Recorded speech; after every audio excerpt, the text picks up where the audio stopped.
Burgess, and thank you for listening to The Real Agenda, the podcast of political change. Now, today is the first episode in one of our new editions, which we're calling Around the House, because we're talking to individual members of Parliament about what they see are the key issues facing our country and how they intend to resolve them. We're particularly keen to talk to those that show drive and determination to make a difference. We'll focus more on the person and the policies rather than the party and the politics. But first, I'm pleased to welcome to The Real Agenda our new co-host, Satya Katara. Welcome, Satya. It's good to see you. Hello, Tom. It's lovely to be here. Thank you for inviting me onto the show and to co-host with you. Okay, well, just tell us a bit about why you are here or why you want to be here. Tell us a bit about that. Well, I'm really interested in what's happening in terms of inequality in our country at the moment.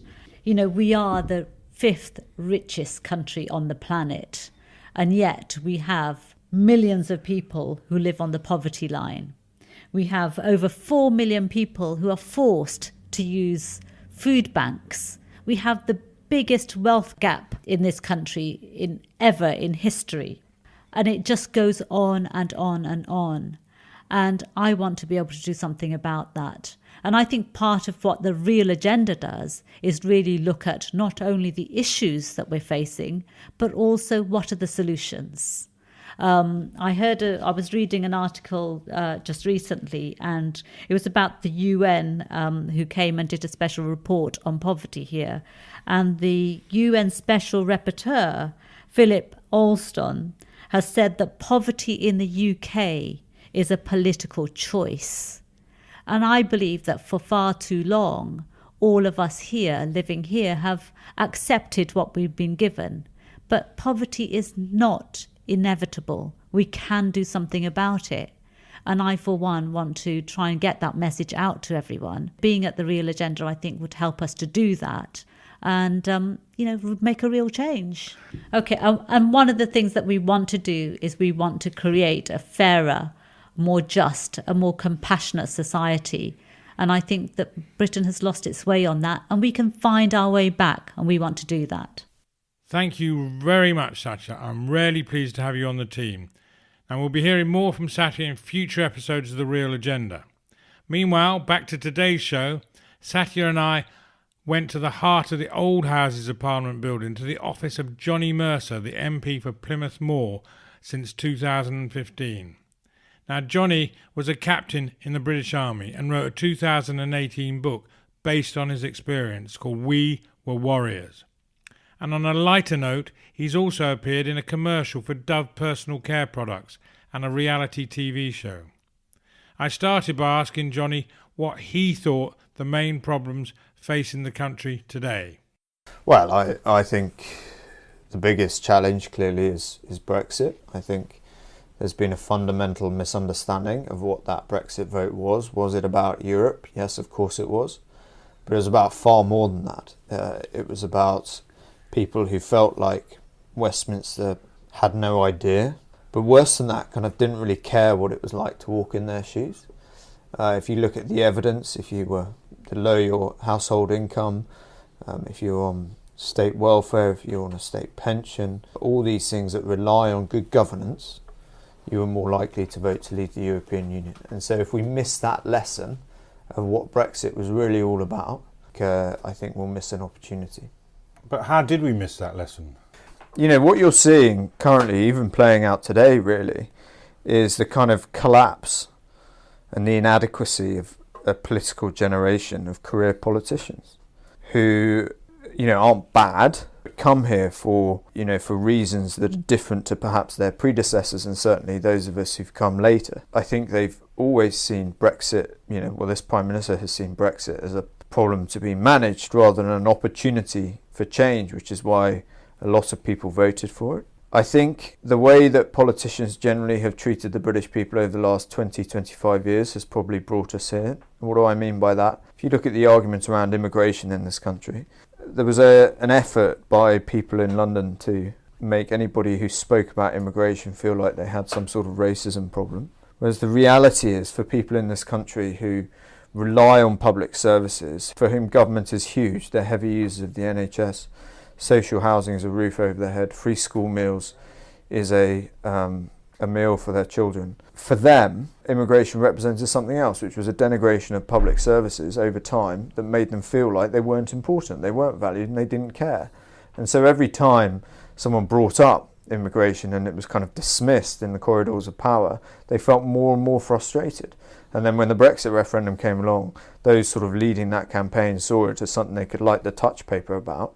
Whereas, I think it's sort of missed the key issues of what that referendum was about and why people feel pretty disillusioned with politics. And you're seeing that played out now in this effort to leave the European Union, where people feel like they gave a message to Parliament to sort of take back control. Was it about taking back control? Yes, but it was more a people taking back control of their government and their country rather than something to do with Europe, in my view.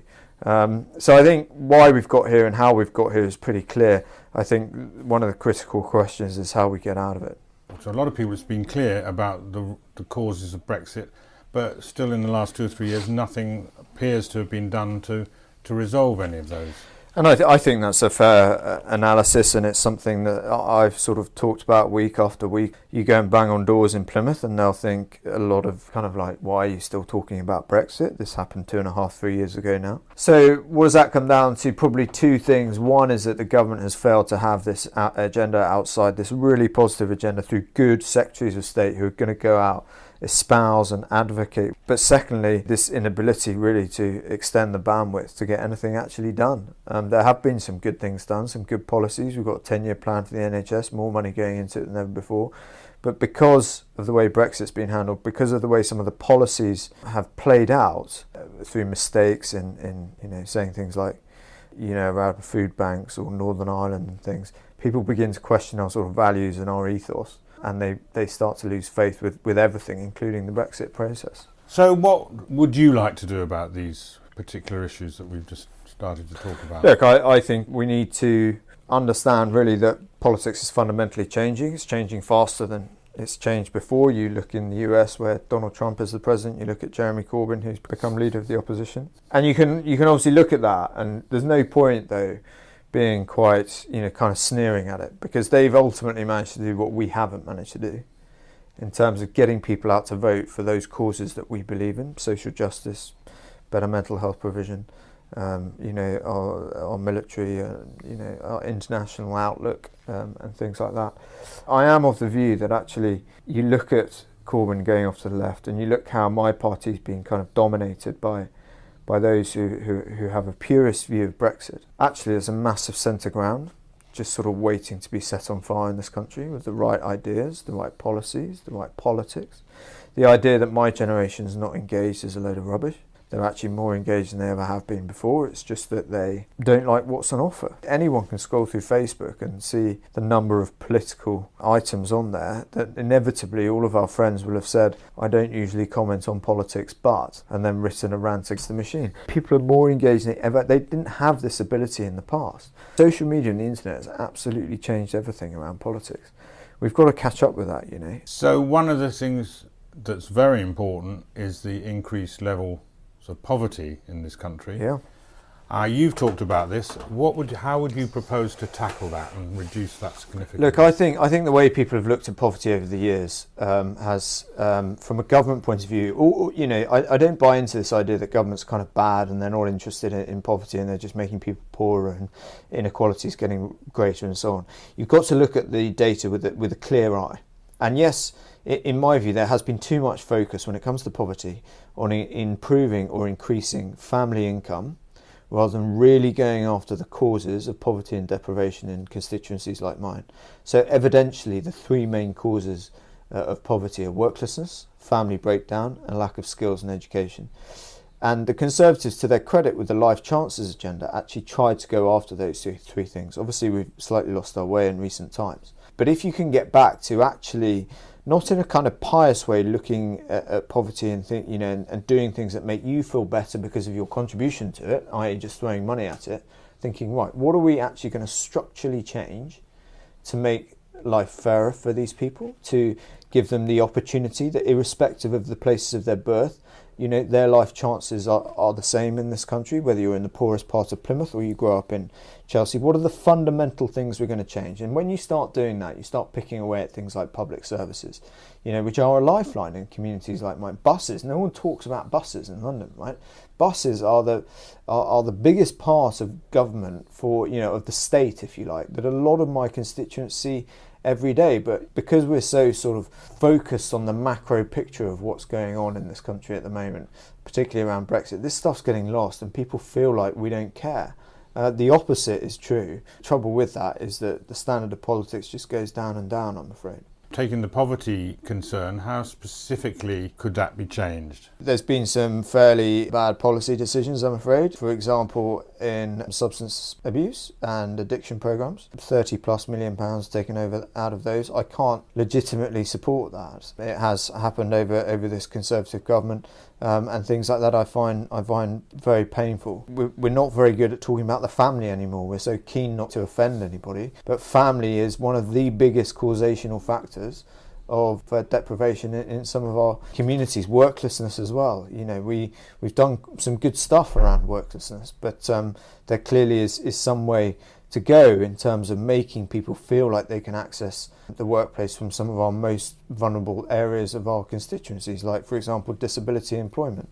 The single biggest factor that improves a disabled person's life is having a job. And, the government has the power to really change things like that overnight. It procures £420 billion worth of services a year. If it said, actually, we're only going to procure from people who've signed up to Disability Confident, or if you employ X number of disabled people, you are going to fundamentally change these guys' lives overnight. But it needs a direction and it needs a purpose. Or indeed something like a real living wage, because wages are so low at the moment. Yeah, I mean, the wage issue is interesting because actually in the last year, wages have now risen faster than inflation for a year. Employment is at record levels, so it's slightly more sort of nuanced than sort of constantly sort of raising personal income. Clearly, I want everybody to get paid more and take home more money, but you've got to be cognizant of the other factors that come into play. Whilst the minimum wage should continue to go up, and that's a great policy, and the Tories were on the wrong side of that argument 20 years ago,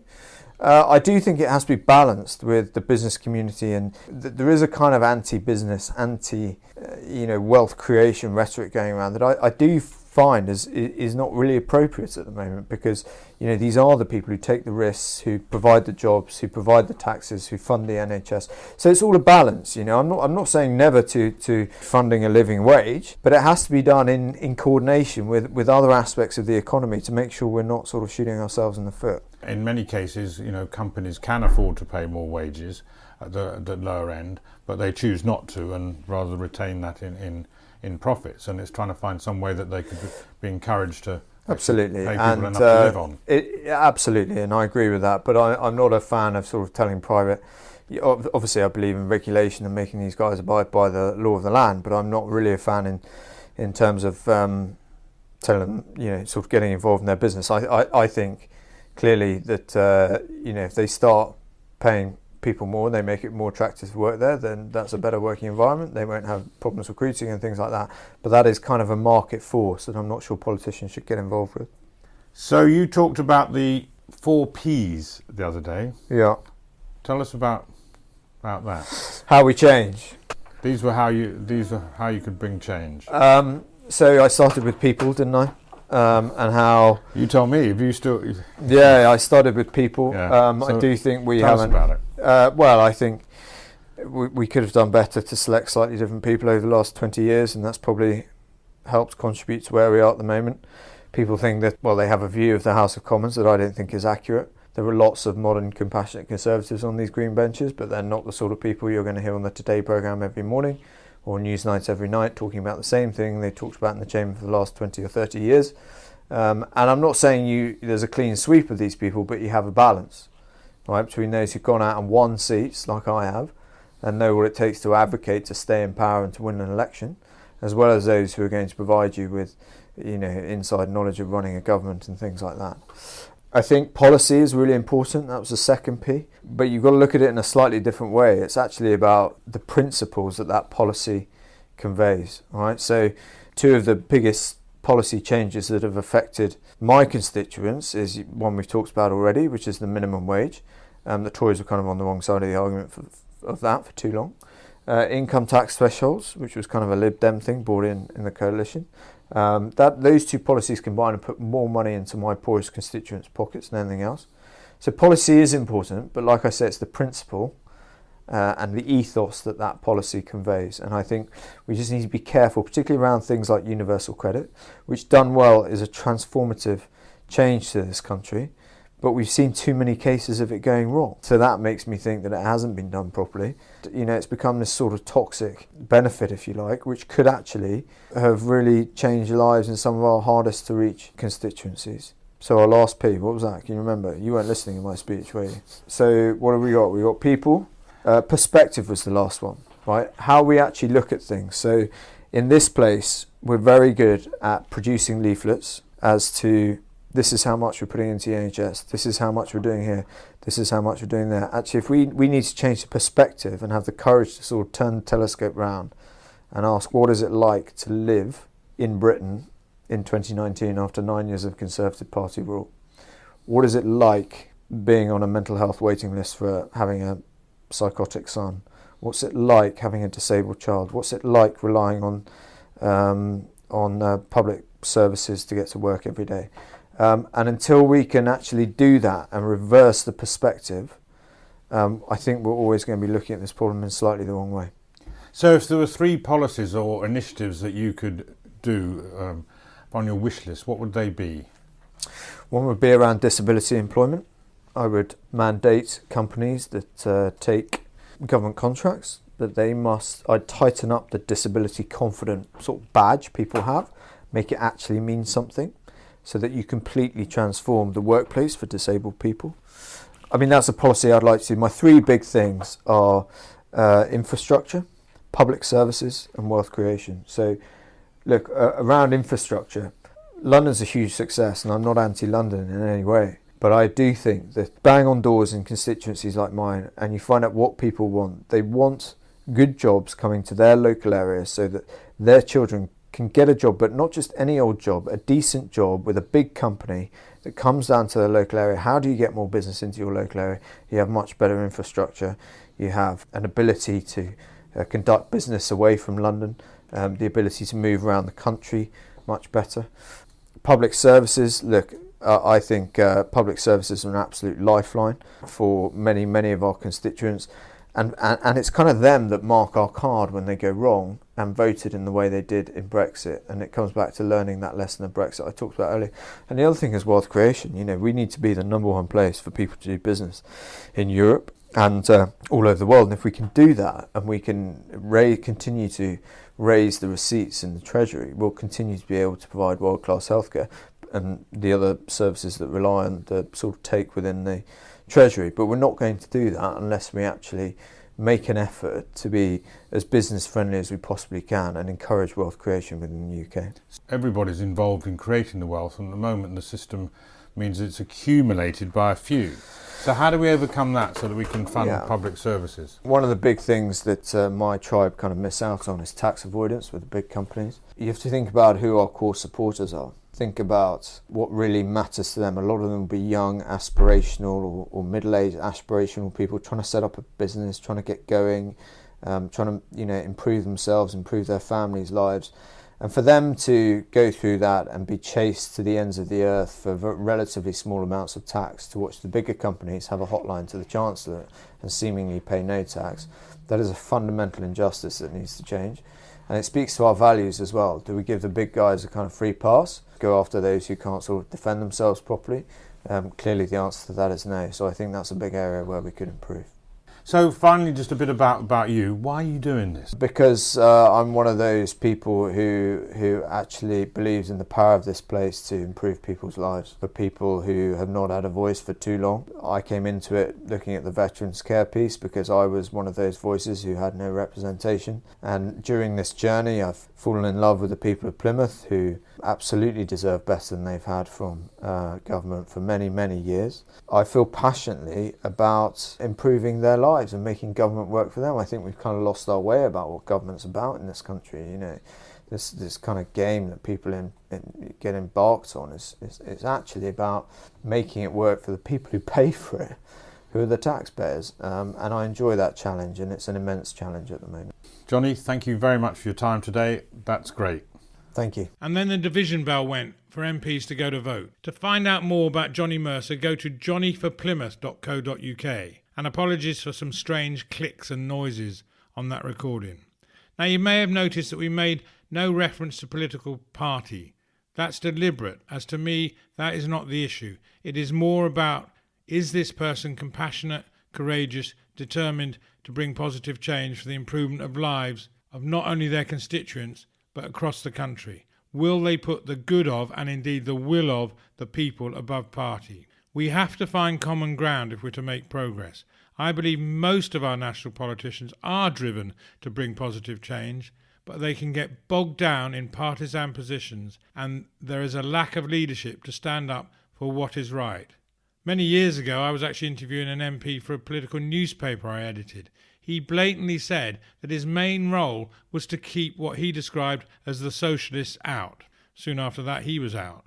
Hopefully, we are moving on from this, and with recent realignments and groupings across parties. So we have to keep reminding our elected representatives that we want change, and this is the change we want. Why has a government wasted nearly 3 years on a political wrangle when it could have been solving the burning injustices?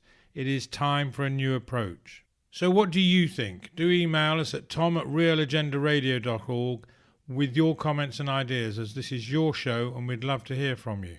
So what's up next on The Real Agenda? We'll be talking about our damaged democracy and how it can be repaired. I meet with Sarah Clark of campaigning group Unlock Democracy to find out what's going on. And we're going on a regional road trip, but this time by train, to our regional centres, starting with Manchester, where I talk to Sir Richard Leese, leader of Manchester City Council, to find out what is great about Greater Manchester. Plus, and it's a big plus, and we hope you like this, we're starting a new weekly show called The Weekly Wake Up, which will give a brief 15-minute update on the news and issues and the answers related to the real agenda. That's inequality, low wages, unaffordable housing, public services, economic and social justice, as well as tax reform, protecting our planet and strengthening our democracy. So whether you're listening, travelling to work, exercising or just relaxing, you can be briefed and fired up in 15 minutes. Be informed, inspired and ready to be involved. Change depends on you. That's all soon on The Real Agenda, the podcast for political change. So thanks for listening, and thanks for the 5 out of 5 rating. Do please pass on the message and get your friends to listen and take action. If you'd like to contribute to the show, just let us know. And if you can subscribe by sending an email, and we'll add you to the mailing list so you get notified of each new episode as soon as it's released. Or you can subscribe via your podcast provider. You can also check us out at our website, realagendaradio.org. You can follow us on Instagram, Facebook and Twitter. Special thanks to our sponsors, the Reverse Media Group, one of the fastest growing search and media companies. Find out why at reversemediagroup.com. One thing is certain. People want to see change to a more compassionate and just society, as well as more courageous politicians prepared to do the right thing for the people over party. It's urgent and it's up to us to make it happen.